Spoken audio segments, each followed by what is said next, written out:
Class 12th RBSC विषय हिंदी पाठ संख्या 6 कविता उषा। इसके कवि का नाम है शमशेर बहादुर सिंह। डियर स्टूडेंट, सबसे पहले मैं आपको कवि परिचय बता दूं। कवि शमशेर बहादुर सिंह का जन्म सन 1911 में देहरादून में हुआ था। ठीक है, जब ये मात्र 8-9 वर्ष के थे तो इनकी माता की मृत्यु हो गई थी। 18 वर्ष की आयु में इनका विवाह कर दिया गया था। पत्नी के साथ 6 वर्ष रहे। 6 वर्ष बाद टीबी नामक बीमारी के कारण इनकी पत्नी की भी मृत्यु हो गई।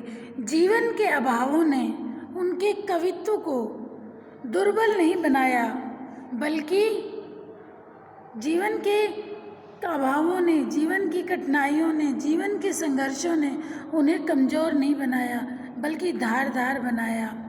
बिंबधर्मी कवि के रूप में विख्यात शमशेर की कविता में प्रगतिशील कवि की वैचारिकता, प्रयोगवादी कवियों की शिल्प विधा का अनूठा संगम मिलता है। कवि द्वारा रचित सौंदर्य के अनूठे चित्र पाठकों के मन को भाते हैं। इनकी प्रमुख रचनाएं हैं कुछ कविताएं, कुछ और कविताएं, चुका भी नहीं हूँ, ठीक है,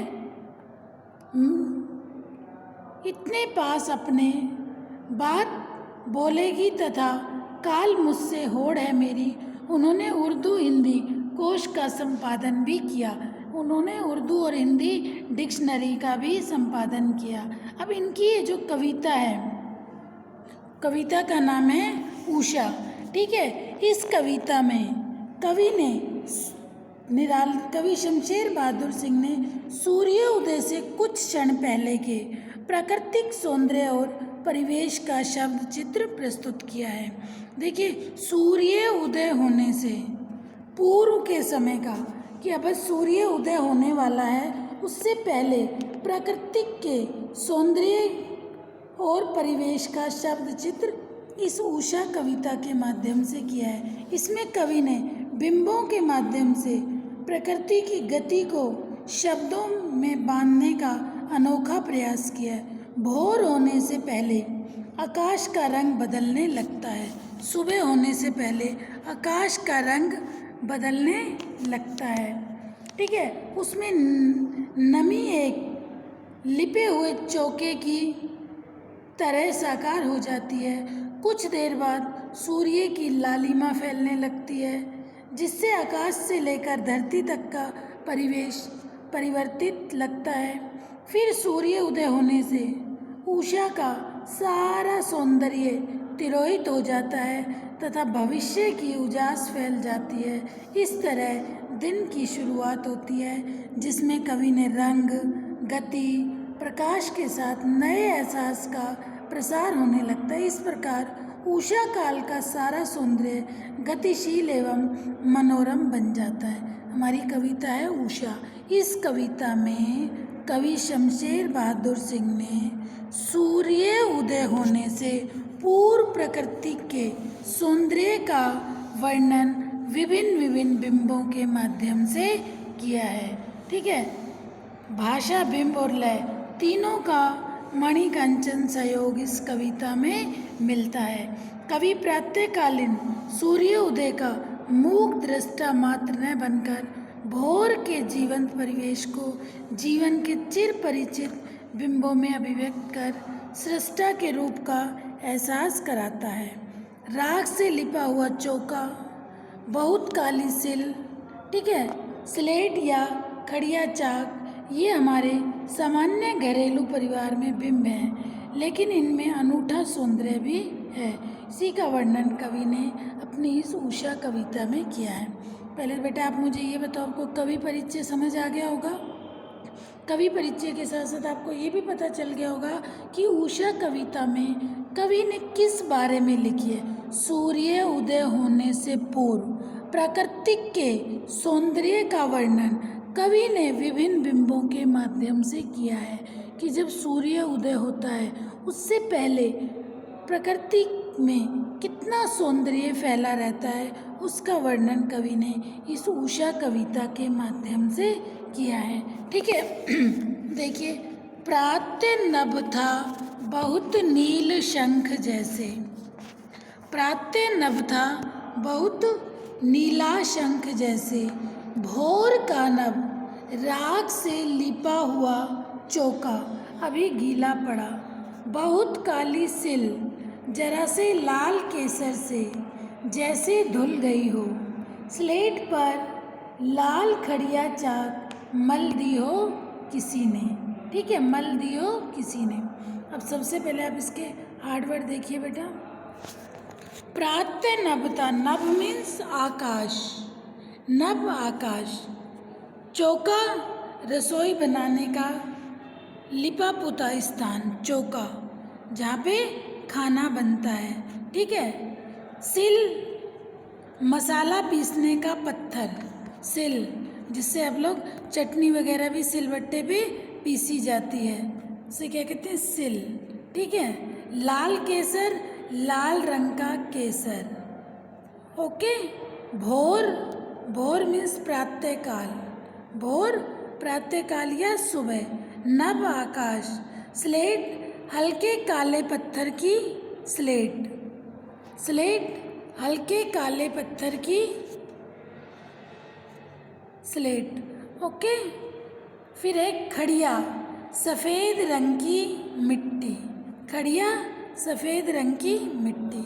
देखिए हार्डवर्ड आगे समझ। नभ आकाश, चौका रसोई बनाने का लिपा पुता स्थान। ठीक है। सिल मसाला पीसने का पत्थर। भोर प्रातःकाल या सुबह। स्लेट हल्के काले पत्थर की स्लेट। खड़िया सफ़ेद रंग की मिट्टी। ठीक है। अब देखिए कवि क्या कह रहे हैं। प्रातः नभ था बहुत नील शंख जैसा। भोर का नभ राख से लिपा हुआ चौका अभी गीला पड़ा है।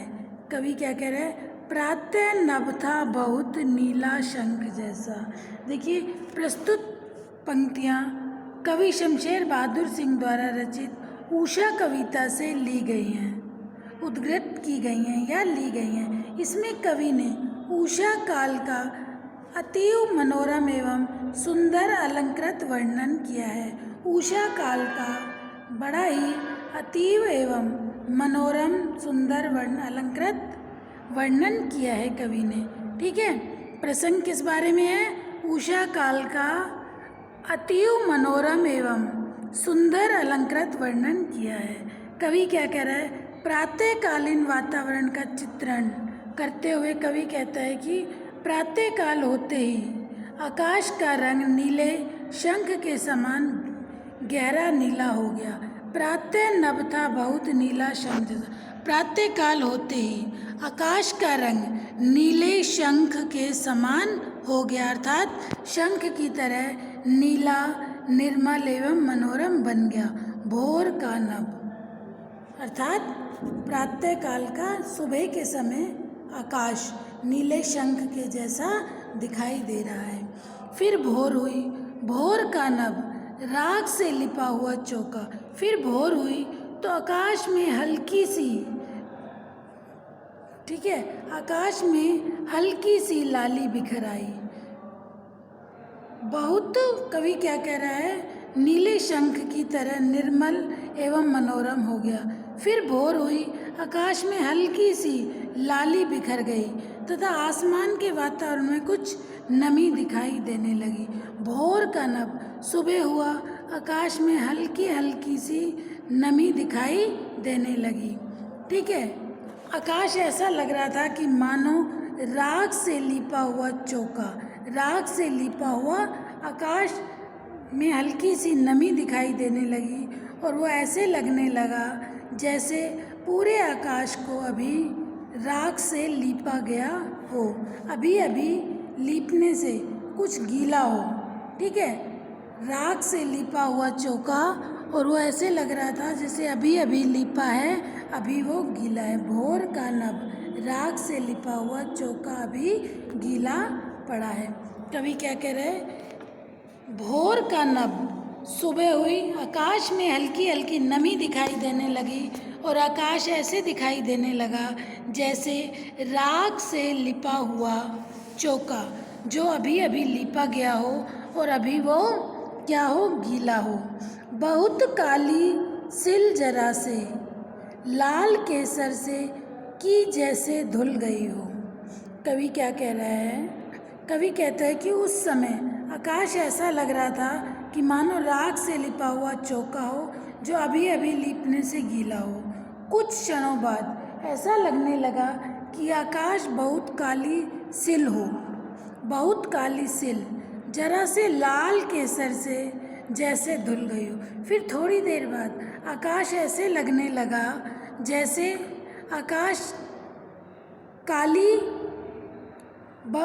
बहुत काली सिल हो और उसे अभी अभी केसर से धो दिया गया हो, अथवा किसी ने काली स्लेट पर लाल रंग की खड़िया चाक मल दी हो। काली स्लेट पर किसी ने लाल रंग की, ठीक है, चाक मल दी हो। अर्थात भोर होने पर अंधेरे से आवृत आकाश काली सिल तथा स्लेट के समान लगने लगा। स्लेट पर लाल खड़िया चाक मल दी हो किसी ने, ठीक है।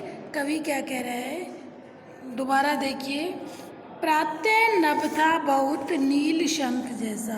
कवि कहता है कि प्रातः काल होते ही आकाश का रंग नीले शंख के समान गहरा नीला हो गया, ठीक है। अर्थात शंख की तरह नीला, निर्मल एवं मनोरम बन गया। फिर भोर हुई, सुबह हुई, बहुत काली सिल जरा से लाल केसर से जैसे धुल गई हो, ठीक है। कवि क्या कह रहा है कि फिर भोर हुई, आकाश में हल्की सी लाली बिखर गई, आसमान के वातावरण में कुछ नमी दिखाई देने लगी और वो ऐसे आकाश दिखाई देने लगा जैसे राख से लिपा हुआ चौका, जैसे किसी ने राख से अभी चौके को लिपा हो और वो अभी गीला हो। फिर थोड़ी देर बाद कवि क्या कह रहा है, कुछ क्षणों बाद ऐसा लगने लगा बहुत काली सिल जरा से लाल केसर से जैसे धुल गई हो। आकाश पूरा काली सिल, काले पत्थर के समान दिखाई देने लगा और ऐसे लग रहा था जैसे अभी अभी किसी ने इसे केसर से धो दिया हो, अर्थात किसी ने काली स्लेट पर लाल रंग की चाक लगा दी हो। अर्थात जैसे ही हल्का सा भोर होनी शुरू हुई तो आकाश का रंग हल्का सा लाल लाल दिखाई देने लगा। तो ऐसे लगा जैसे काले रंग पर किसी ने लाल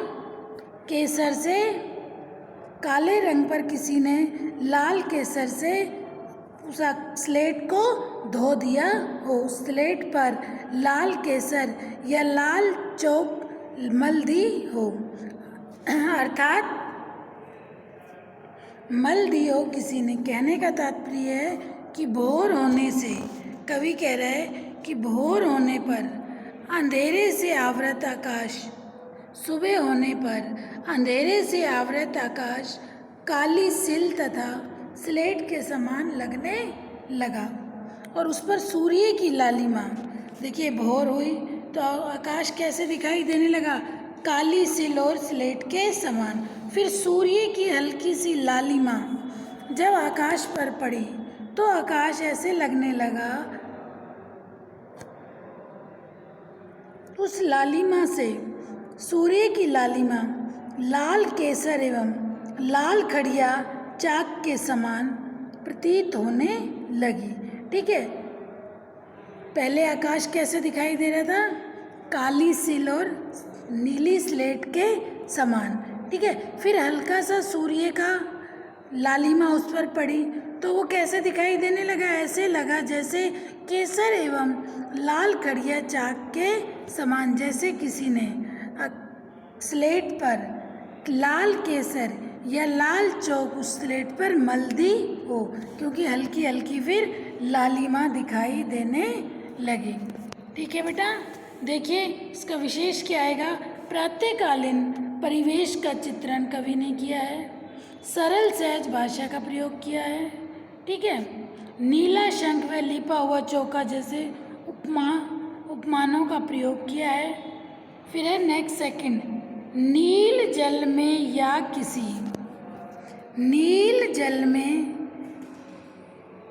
या किसी की गोर झिलमिल दे जैसे हिल रही हो, और जादू टूटता है इस उषा का अब सूर्य उदय हो रहा है। सेकंड पद है, नील जल में या किसी की गोर झिलमिल दे जैसे हिल रही हो, और जादू टूटता है इस उषा का अब सूर्य उदय हो रहा है। हार्ड वर्ड देखिए बेटा, गोर गोरी, ठीक है, झिलमिल चमकती हुई देह शरीर, जादू चमत्कार या सौंदर्य, सूर्य उदय सूर्य का उगना, ठीक है। कवि क्या कह रहा है, कवि शमशेर बहादुर सिंह द्वारा रचित उषा कविता से ली गई है, उद्घृत की गई है, ठीक है। इसमें हम प्रसंग में क्या लिखेंगे, यह अवतरण या यह पंक्तियाँ कवि शमशेर बहादुर सिंह की उषा कविता से अवतरित की गई हैं या ली गई हैं या उद्घृत की गई हैं। प्रातःकालीन मनोरम आकाश और सूर्य उदय का वर्णन किया गया है। प्रातःकालीन मनोरम आकाश और सूर्य उदय का वर्णन किया गया है। कवि सूर्य उदय से पहले आकाश में पल पल परिवर्तित होते हुए वातावरण का चित्रण करते हुए बताता है कि देखिए, कवि सूर्य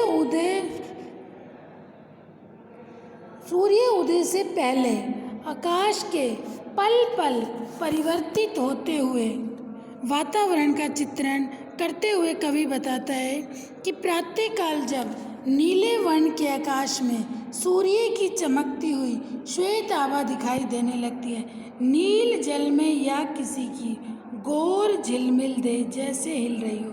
कवि कह रहा है कि जैसे ही आकाश में सूर्य की चमकती हुई श्वेत आभा दिखाई देने लगती है तो ऐसा लगता है जैसे नीले जल में किसी सुंदरी की गोरी देह झिलमिल कर रही हो। सूर्य उदय होने से पहले सूर्य उदय होने से पूर्व आकाश में पल पल परिवर्तित होते हुए वातावरण का चित्रण करते हुए कवि कहता है कि जब नीले वर्ण के आकाश में नील जल में या किसी की गोर झिलमिल दे, कवि कहता है कि सूर्य की जैसे ही चमकती हुई श्वेत आभा दिखाई देने लगती है। सूर्य जैसे ही निकलता है उसकी श्वेत चमकती हुई आभा दिखाई देने लगती है तो ऐसा लगता है जैसे नीले जल में, आकाश का रंग कैसे नीला और वो सफ़ेद सूर्य की जो किरणें पड़ रही हैं, ऐसा प्रतीत हो रहा है जैसे नीले जल में किसी गोर झिलमिल देह जैसे हिल रही हो, जैसे किसी सुंदरी की गोरी देह झिलमिल कर रही हो। नीले आकाश पर जब सूर्य की श्वेत किरणें पड़ती हैं तो ऐसा प्रतीत होता है जैसे किसी सुंदरी की गोरी देह झिलमिल कर रही हो। अर्थात प्रातःकालीन नमी एवं मंद हवा के कारण सूर्य की किरणें हिलती हुई लगती हैं। सूर्य का श्वेत बिंब भी हिलता सा प्रतीत होता है और जादू टूटता है। कुछ क्षण बाद जब सूर्य उदित होता है, जादू टूटता है। इस उषा का अब सूर्य उदय हो रहा है। जादू टूटता है, इस उषा का सूर्य उदय हो रहा है।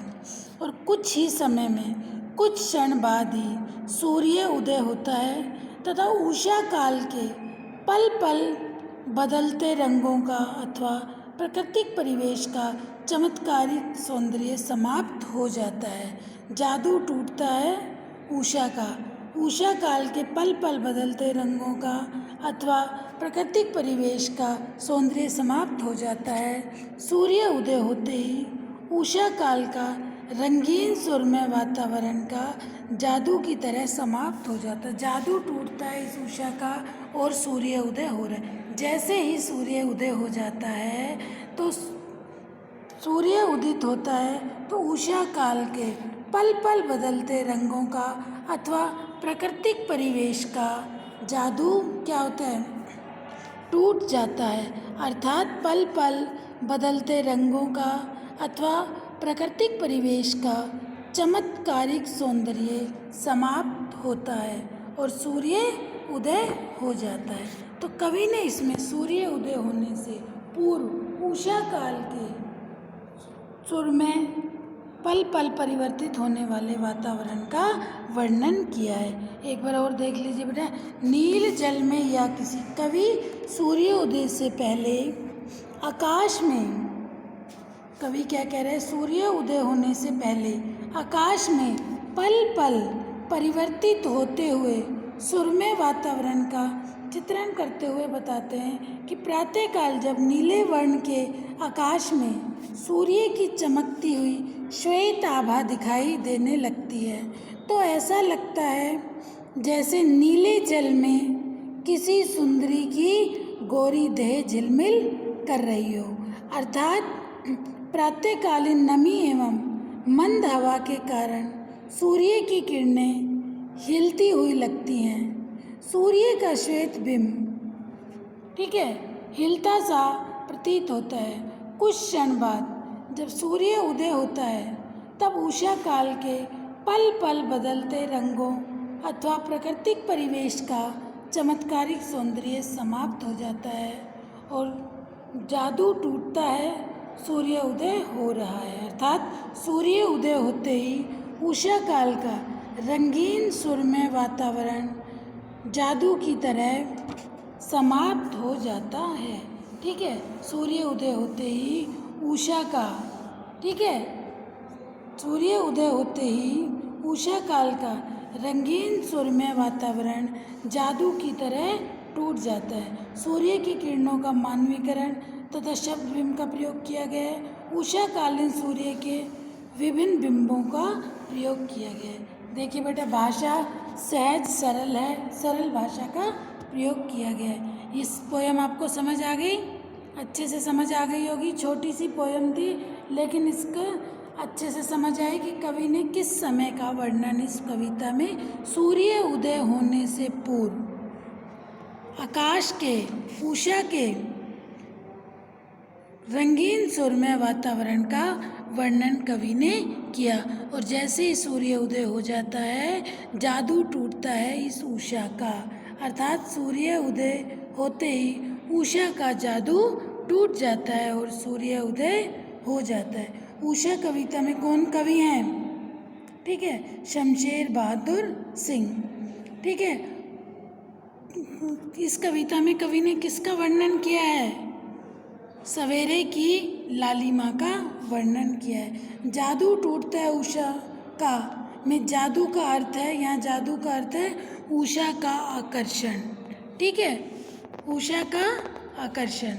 उषा कविता में कई बार क्वेश्चन भी आ जाता है बेटा, उषा कविता हमें क्या संदेश देती है? इस उषा कविता के माध्यम से कवि क्या संदेश देता है? कवि प्रातःकालीन प्राकृतिक परिवेश में जिस तरह गतिशीलता और जीवंतता आ जाती है उसी तरह हमें भी अपने जीवन को गतिशील एवं जीवंत रखना चाहिए। हमें प्रकृति से शिक्षा ग्रहण करनी चाहिए। हमें जीवन से अभ्युदय के लिए प्रयास करने चाहिए और खुशियों से पुलकित रहना चाहिए। ठीक है बेटा, ये पोयम आपको मैंने समझा दी। कोई भी डाउट हो अपना डाउट ज़रूर क्लियर करना। ओके बेटा, ये चैप्टर आपका कंप्लीट हो गया उषा।